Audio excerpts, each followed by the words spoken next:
Right, so here we are, Brendan. We are now on the boat. So if you see the screen sort of wobbling around, that's because we're on water. Shit, we're on the high seas now. That's it. So this is kind of like a little update of what's going on and what's going to happen in the future. So what is going on, Brendan? Well, as you can see, Liam, we've brought the boat up to its sort of final finishing touches. We've made it a nice high-spec finish on the boat. We're just getting some enjoyment out of it now. It has been a real labour of love.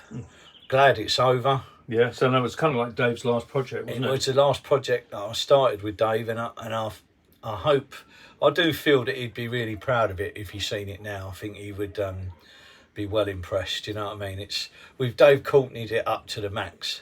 Yeah, absolutely. We've done a documentary that's just being edited now that's going to go out later in the year, which is going to be about 8 episodes of it, isn't it? Yeah, and you'll see the boat. I seen a photo of it, funny enough, on my phone the other day from about 2 years ago, and I didn't realise, you know, how bad it was. We actually stripped it out back to the metal.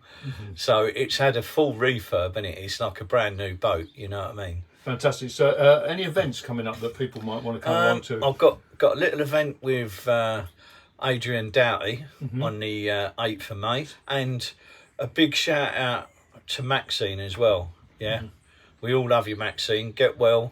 Let's hope to see you up and about soon. And so you've got another event that you're thinking about for later in the year? We're planning an event because, as you know, Liam, it's 20 years this year since the big Camelot Party. Yeah, and that was a big one. 1,700 people we had at the opening of the famous Big Brother house. Yeah, and you had the big red carpet, didn't it? All the security outside. Howard Marks, Roy Shaw. Well, I think nearly everyone who was on the side of the wall was there. Yeah, that's right. So, you know, apart from Ronnie and Reggie, because they weren't about then. No. But all the others. Cass Pennant. Charlie Richardson come that night, I think. Yeah. Joe Pyle. Freddie Foreman, Howard Marks, Roy Shaw. Oh, it was a hell of a night. It was a really... A few celebs in there as well. There was a few Nick Moran was there that night. Yeah, that was it. So what we're going to do is later on this year, I think it's around the 8th of September, we're not going to confirm the venue yet. We're in negotiations with it, but it's very close to the house. That's all I'll say. Yes. And we're going to have a little get-together of anyone who was there. If you was at that party... And you're alive. And you're still alive. Why? But any of the people who was there that come and worked on the house with us or was a part of it, we want to have a little get-together to celebrate it and remember it and just toast everyone who was at it and part of it and celebrate some funny stories from that night, because building the house for the event was quite a challenge as usual. Yes. And on the night it was a very, very unique party, and if you remember, I think we had it on a Thursday night.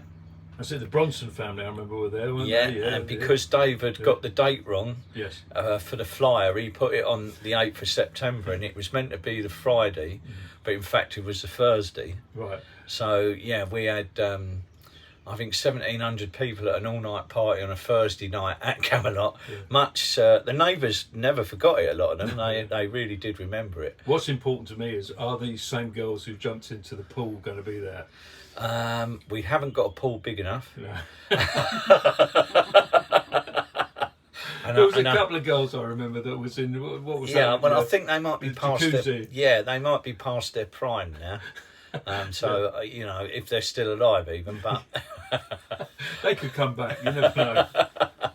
So that should be good. So that you're going to announce the date and the time of where it's going to be at some point. The date will be around. I think we're going to try and do it on the 8th of September, which is a Monday night. Yes. So and we're going to try and organise a little get together. So it should be. It's just about remembering it as a funny, humorous time that it was, you know. It was fantastic. Now, any other thing that's been sort of going on? How are you about people online? How are they treating you?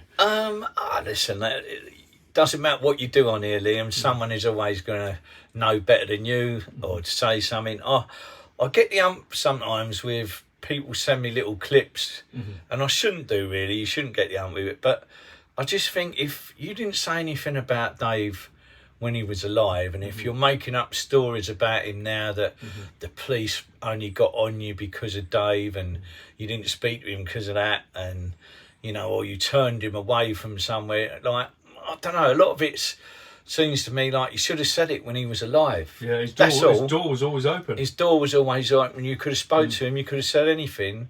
And as Joe Paul said, you know, not long ago on one of his sort of mini rants I think he was having, but I'd make him right. The amount of people that just say nasty things on this fucking thing it's stupid. You know, like, you have to sit there and go, is that the best you can do? Is that, you know, like, why can't you just be inspiring? Why can't people help each other and be a bit inspirational rather than negative? He's passed away now, and you know, there's no point in all of that now, is there? But the other big news is... Oh, and can we also say about, you know, it was good having John Wedger on there, wasn't it? It was. Listen, John Wedger was a very interesting character. The ex-policeman, I found him very interesting.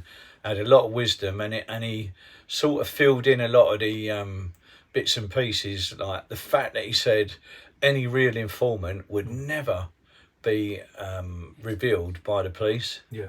Yeah, so he really debunked the whole grass thing. He did. He tipped it out and proper sort of put it to the point where you can't argue about it. So people can still see that online. At the people can still have a look at that, and no matter what you do, there'll still be the brains somewhere around the country going, grass, wanker, right, that's bollocks. So you're always going to get them.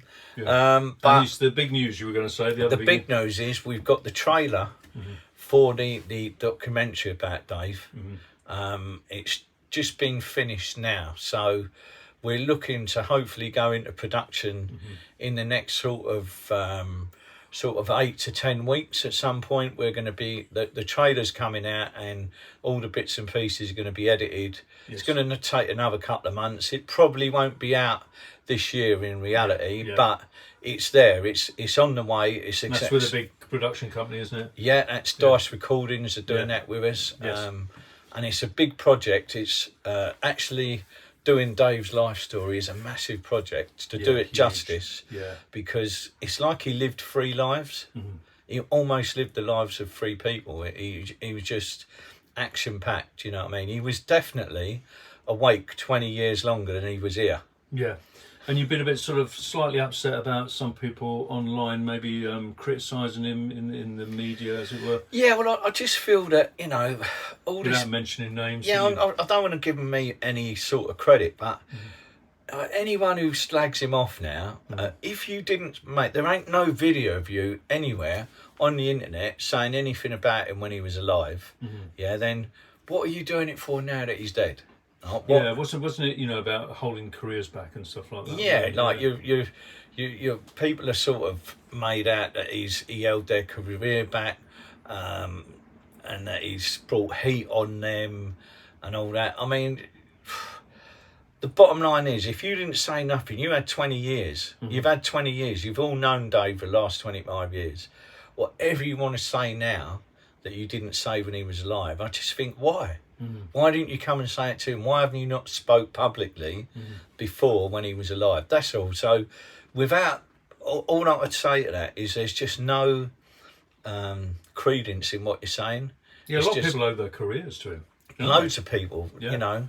I mean, without his presence in, especially all those low-budget movies, I mean, they would never have been taken on. Well, let's be honest, Terry Turbo would never have got into the film game if it weren't for Dave putting him in Hell to Pay. Yeah, I know. I think he said to Nigel Farage that some random put him in a film, and that's how he started. I think if you look that up, that's what he said in the Farage interview. But Terry knows the truth. And in fairness to him, when he's seen Dave at the premiere of the Jack Spot film that he done, he come straight over to him in front of me and John Disley and said that you are my inspiration, Dave. Without you, none of this would have happened. This is all down to you, Dave. Yeah. Now that's the only thing he said to him at that time. He never said anything else about that you helped me fail in any way or you caused me problems. He never said that. He only ever said that when he stood in front of Dave. That's what he said. Yeah. So any message to the people out there that you want to say? Because of course you're getting married soon to the lovely Mercy. Getting married in July, it seems to be creeping up. Yeah. Genuinely looking forward to it. Yeah. I think it's good. It's really good. It's helping me settle after losing Dave and my dad. I lost both of them. They were big parts of my life, but I've been very, very lucky to be blessed. As I say, Dave left mercy upon my soul. And do you know what's great? We just did an interview today with ex-boxer Jason Hall, who's now going to put you on this fitness regime. So when the wedding comes round... The shirt won't be too tight.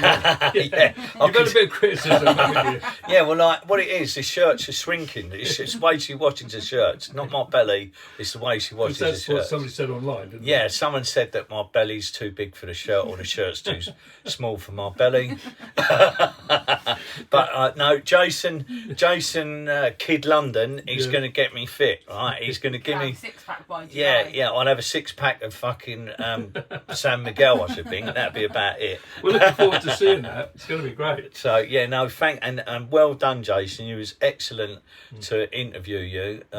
Got a great story, inspirational and very funny. Yeah, it's very good. We might do a few shows with you, you never know. We might hopefully get him, coming and having a chat on stage with us at some point, because he is a funny guy. He's got some great stories. A bit unlucky at times, but he's done it well, isn't he? Yeah, and he's never give up. That's what I like about him. He's never given up. So that in itself is a real heart of a lion. Charlton. Oh yes, yeah. Listen, I actually predicted Charlton were going to get promoted. If you look back at the event when we went to Charlton during the early part of the season, and the lowest point of the season was losing 2-1 to Crawley. I didn't think I could ever see Charlton do any worse than losing to Cheltenham, but they did. They managed to lose to Crawley. Where are they now? Where were they in the playoffs? Well, we're in the playoffs. We finished 4th, so we got Wickham away next Sunday, and then we have them at home the following Thursday. Now, I'm going to predict we're going to definitely get through to the final at Wembley. Yes. And it will be the same result. Dave will be watching over us, and we're going to win the final. And you know that because you are a football expert. People, I don't know if they remember when we did our series of, what did we call it? 5-minute football. 5-minute football, yeah. I was very lucky. I did get a lot of the results right. I wanted to stop for a while because I knew I was going to get some wrong. But this one, Charlton, from my heart, are definitely going to win this. I've said it since we lost to Crawley. I said to people at Charlton who went with me, don't worry, we'll be in the playoff final and we're going to get promoted. Fantastic. Well, on that note, thanks very much, Brendan, and thanks very much to everybody who's watching. Thank you. Cheers.